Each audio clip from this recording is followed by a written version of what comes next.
அனைவருக்கும் வணக்கம், வந்தனம், நமஸ்தே, நமஸ்கார், சலாம் அலைக்கும் and good evening to all. கணக்குள்ள போகிறதுக்கு முன்னாடி உங்களுக்கான கேள்வி இதோ. தேனிலே ஊறிய சுவைதோறும் சிலப்பதிகாரம் என்று கூறியவர் யார்? எதிர்கொண்டான விடைய இந்த கணக்கினுடைய இறுதியில் நான் சொல்கிறேன். அதுக்கு முன்னாடி நம்ம சேனல் லைக் பண்ணிக்கோங்க, சப்ஸ்கிரைப் பண்ணிக்கோங்க. வாங்க கணக்குள்ள போகலாம். விடுபட்ட எண்ணை காண்க. பாருங்கள், தேர்ட் ஆப்ஷனில் இருக்கக்கூடிய அந்த ட்ரையாங்கிளில் ஒரு நம்பர் எதுவும் மிஸ் ஆகிருக்கு. அந்த நம்பர் எந்த நம்பர்னு கண்டுபிடிக்கணும். எப்படி ஈஸியாக கண்டுபிடிக்கிறது வாங்க பார்க்கலாம். ஸோ இந்த 3 பிக்சரையும் பாருங்கள். இந்த 3த்துலேயும் எந்த நம்பர் காமனாக இருக்குன்னு பாருங்கள். 5 இதுலேயும் வந்திருக்கு, இதுலேயும் வந்திருக்கு, இதுலேயும் வந்திருக்கு. அப்போ இந்த 5 விட்டுருங்க, இந்த காமனான நம்பரை விட்டுருங்க. மீதி என்ன பாருங்க, 4 × 8. 4 × 8 எவ்வளோங்க? 32.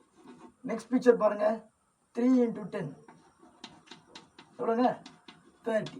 அப்போ என்னங்க வரும்?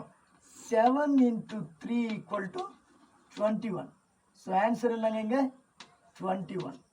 அவ்வளோதாங்க. So very simple. தேனிலே ஊறிய சுவைதோறும் சிலப்பதிகாரம் என்று கூறியவர் கவிமணி தேசிய விநாயகனார். நன்றி, வணக்கம்.